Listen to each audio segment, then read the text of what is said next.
그럼 상세 페이지가 더 이상 뭐 중요하지 않다라는 이야기인가요? 연매출 한 100억 이상 되는 사람들이랑 얘기했을 때도 다 동의를 하는 바였고 진짜 소수들만 얘기하는 그 찐 내용을 좀 풀고 싶었어요. 첫 번째로 상세 페이지가 왜 더 이상 중요하지 않냐, 상세 페이지가 왜 끝났냐. 일단 크게 세 가지라고 저는 생각을 하는데, 첫 번째로 인플루언서의 영향력이 너무 커졌어요. 한 3년 전? 까지만 하더라도 상세 페이지만 잘 만들고 퍼포먼스 마케팅만 좀 잘하면은 매출이 좀 나오는 시대가 있었어요. 그때 대표적으로 수혜받은 것들이 와디즈였죠. 와디즈가 보통 상세 페이지 올려놓고 마케팅으로만 매출이 나서 어떤 판매가 되는 구조였는데, 근데 한 근 3년, 2년 정도 지나면서 인플루언서들이나 유튜버들, 이 사람들의 파워가 너무 세진 거예요. 일례로 저희도 비슷한 사례가 있었는데, 저희 브랜드도 아는 의사 원장님이 유튜브에서 한번 언급을 해주셨어요. 잘 팔리는 거예요. 뭐지? 영상 업로드한 날에 매출이 갑자기 확 올랐던. 상세 페이지는 똑같았어요. 근데 누군가의 입기만 하나로 제품 판매량이 늘어났다는 거는 어떻게 보면 상세 페이지에 영향이 없었다는 거잖아요. 그래서 저는 상세 페이지의 어떤 영향력이 지금은 예전보다 많이 줄어들었고, 그 배경에는 인플루언서들의 커진 영향력이 좀 크다. 그럼 두 번째 이유는 어떤 걸까요? 두 번째 이유는 판매 마케팅 전략이나 구조가 좀 생겼다고 해야 될까요? 네. 그러니까 예를 들어 정말 2, 3년 전 저희 초창기만 해도 저희 오시는 클라이언트들 보면은 자사몰도 없는 경우가 많았어요. 많았죠. 엄청 많았어요. 10팀 오면은 자사몰 있는 팀이 한 4팀? 3팀? 대부분 오픈마켓 판매를 많이 했었고. 그쵸. 네. 쿠팡, 스마트 스토어. 보통 메인이 이거였죠. 요즘은 자사몰 웬만하면 다 있죠. 스마트 스토어, 쿠팡, 이거는 거의 기본으로 가져가고, 카테고리에 따라 다르지만 컬리나 오늘의 집이나 네, 오늘의 29cm 뭐 이런 맞아요. 것도 네. 들어가고. 공동구매도 있고. 그러니까 이런 식으로 판매 전략들이 엄청 많아졌어요. 마케팅 캠페인 하나만 잘 만들어도 상세 페이지는 그냥 기본만 만들어도 다 잘 팔릴 수 있는 시대가 되지 않았나? 맞아요. 사실 이전에는 저희가 1세대에는 뭐 TV, 라디오, 잡지 이런 거에 의존했다면은 점점 많은 플랫폼들과 채널들이 생겨나면서 분포도가 다양해진 맞아요. 거죠. 채널들이 정말 다양해지고 그 채널들마다의 어떤 판매 전략이 다 달라지고, 그렇죠. 그런 것들을 한데 모으는 게 이제 상세 페이지에서 한 번에 이제 소개를 해주는 역할인 건데, 어떤 채널에서의 모여있는 사람들의 특성이 다 다르다 보니까 어떻게 보면은 상세 페이지의 영향력이 그만큼 줄어들었다라고 맞아요.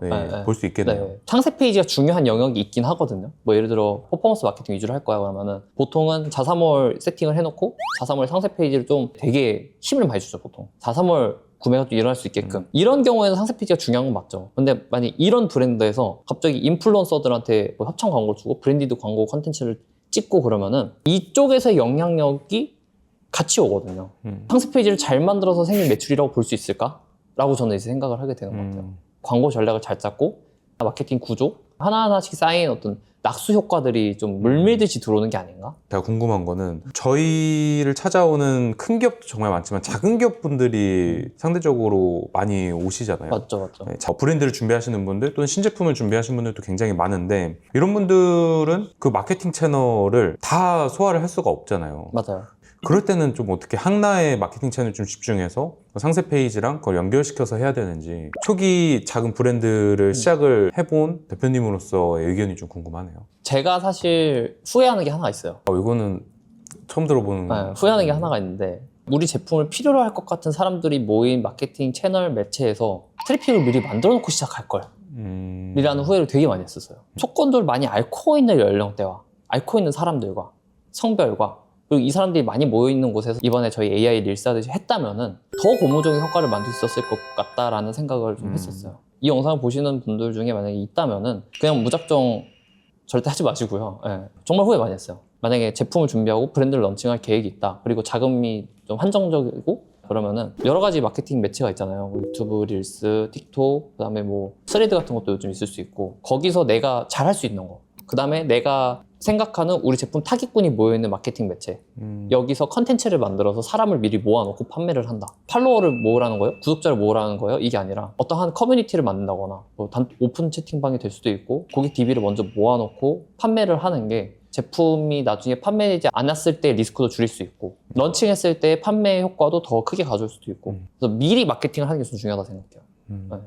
사실 제품을 준비하고 이제 본질을 올린다라는 그쵸. 명목하에 저희가 기간은 거의 1년 동안 제품을 준비했는데, 아무리 이 제품이 좋아도 아무도 모여있지 않은 곳에 이제 상품을 던져놨을 때는 리스크가 확실히 분명 커진 것 같아요. 안 팔리게 되면은 심적으로 여러 고민을 하게 돼요. 문제가 뭐지?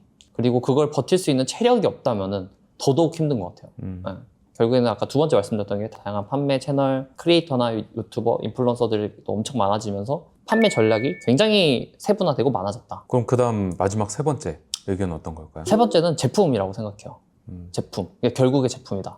상세 페이지 수준이 떨어지고 퀄리티가 별로여도 제품이 압도적이고 리뷰가 완전 좋으면은 잘 만든 상세 페이지 굳이 필요 없다라는 건 제 의견이에요. 어떤 영상을 보았는데 잘 만든 상세 페이지를 분석하는 그런 컨텐츠였어요. 근데 거기에 제가 아는 대표님 브랜드가 나온 거예요. 네. 저는 그 대표님이랑 친해요. 그래서 다 알고 있어요. 그 네. 브랜드 히스토리와 어떻게 성장했고 이 제품을 왜 소싱했고 어떻게 소싱했고 뭐 원가조차도 알고 있죠. 근데 온라인에서 보여진 상세 페이지만 보고 이게 왜 잘 팔리는지를 분석을 하시는 거예요. 저는 그게 잘못됐다 생각해요. 진짜 잘 팔리는 원인은 결국 제품이에요.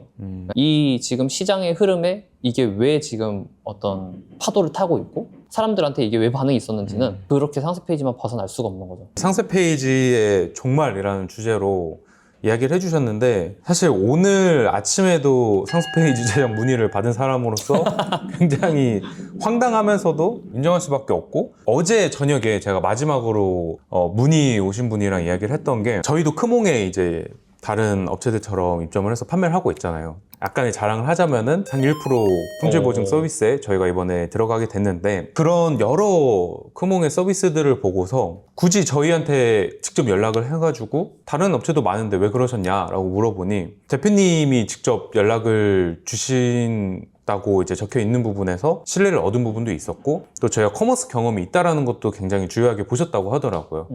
다른 업체들은 전화를 하면은 우리 기획을 어떻게 할 거고 촬영을 뭐 어떤 스튜디오에서 어떻게 찍을 거고 모두가 그렇게 이야기를 하고 있는데 저희는 방금 이야기 신 대표님이 하신 것처럼 어떤 마케팅 채널을 다루고 있는지를 먼저 물어보거든요. 그 마케팅 채널을 어떤 걸 쓰고 있느냐에 따라서 이 상세 페이지의 경중이 달라지고 특히 모든 상세 페이지 업체들이 이야기하는 인트로가 중요합니다. 근데 그 인트로를 어떻게 만들어야 되는지에 대해서는 다 뇌피셜이에요. 다 달라요. 근데 저희는 확고한 철학이 있잖아요. 어떤 전반적인 이 커머스의 비즈니스적인 지식과 이해도 이런 부분을 이해하지 않고서 우리 상세 페이지 잘 만들어요. 뭐 의미가 좀 많이 없어지지 않았나? 그쵸, 맞아요. 네. 네. 근데 저 같아도 그럴 것 같아요. 이게 다 똑같은 얘기예요. 비즈니스 이해도가 있냐 없냐를 가지고 일을 들어가는 것과 안 들어가는 건 정말 다르거든요. 저희는 화장품 상세 페이지를 만들어 봤잖아요. 그래서 화장품 상세 페이지는 누구보다 잘 만든 자신이 있어요. 왜냐면 직접 뭐 거의 한 억대에 가까운 비용을 투자를 해서 직접 마케팅도 다 저희가 내부적으로 해봤고 굳이 지금도 이 제품의 개발 과정부터 어떤 마케팅을 기획하고 있는지 다 이야기를 해요. 저는 상담을 시작하면은 20분 정도면은 끝날 거를 한 2시간, 3시간 가져가기도 하고 2차, 3차 미팅을 하기도 하거든요. 어떻게 보면 죄송한 이야기일 수도 있어요. 그 브랜드가 망하면은 우리 콘텐츠도 같이 망하기 때문에 맞아요. 고정거래처 분들과 일을 많이 하고 있잖아요. 저희가 계속 협업을 할 수 있었던 이유는 맞아요. 네. 단순히 그냥 재구매해 주셨으니까 할인해가지고 그냥 만들어주고 끝 이게 아니라 저는 매번 물어보거든요. 이번에 상세 페이지에 올린 거 뭐 전원율 좀 잘 나오냐 아니면 이번에 나온 신제품 패키지 리뉴얼 하신 거 좀 반응이 좀 어떠냐 그 과정에서 저희의 좀 진정성도 좀 봐주시는 것 같고 디자이너 위에 저는 마케팅이 일단 있어야 된다고 생각을 하거든요. 밸런스가 잘 맞고 맞아. 균형이 잘 맞았을 때 시너지가 날 수 있는 거다. 마케팅과 뭐 디자인과 기획자와 촬영하는 포토그래퍼와 영상팀이 다 같은 팀이에요. 그렇죠. 목표가 같잖아요. 네, 약간 축구랑 비슷한 것 같아요. 그러니까 같은 팀인 거죠, 다. 제가 축구를 좋아해가지고. 네. 역할만 다른 거죠. 다 중요한 사람들이에요. 근데 비슷하게 비유를 해주신 것 같은 게 상세 페이지라는 게 결국 소비자들이 보고서 딱 구매하기 직전이다 보니까 공격수의 포지션에 있는 거예요. 어떻게 보면. 그쵸, 공격수죠. 에어골 넣었는데 백골 먹혀버리면 공격수가 뭐 발차기 잘하고 주머니도 잘하고 뭐 킥력 좋고 키 크고 문상 잘하고 축구 해설하는 게 나온 것 같은데요, 차라리? 국대 경기 보고 좀 화가 많이 나긴 했는데. 이건 개인 소신 발언 저랑 상관없습니다. 아무튼 뭐 오늘 이렇게 해서 상세 페이지의 종말 그거에 대해서 한번 이교 대표님이랑 얘기를 나눠봤는데 이 영상은 조회수를 목적으로 저희가 촬영하는 게 아니잖아요. 그렇죠. 조회수를 잘 나오게 하려면 나오게 할 수 있어요. 그냥 저희가 AI 알고 있는 지식 그냥 바로 지금 앉아갖고 10분만 찍으면 돼요. 근데 그런 거 아무 의미 없다 생각해요. 굳이 둘이 나와서 이렇게 촬영을 하고 얘기를 하는 이유는 우연히 이 영상을 보게 돼서 상세 페이지 업체에 대해서 찾아보다가 뭐 다른 업체랑 이제 비교하는 과정 중에 있으신 분도 많으실 텐데 상세 페이지라는 어떻게 보면 되게 작은 카테고리를 진심을 가지고 진정성 있게 일을 하고 있는 업체가 있다. 이 상세 페이지가 뭐 어떻게 됐네 이런 결과만 이야기하는 콘텐츠들 맞아요. 속에서 정말 중요한 이 과정을 이야기하는 회사나 영상들이 있어야 되지 않을까. 좀 재밌게 봐주셨으면 좋겠네요. 네. 뭐 자주는 아니더라도 뭐 한 달에 한 번 정도는 이렇게 해서 좀 다뤄보면 좋지 않을까 네. 생각이 듭니다.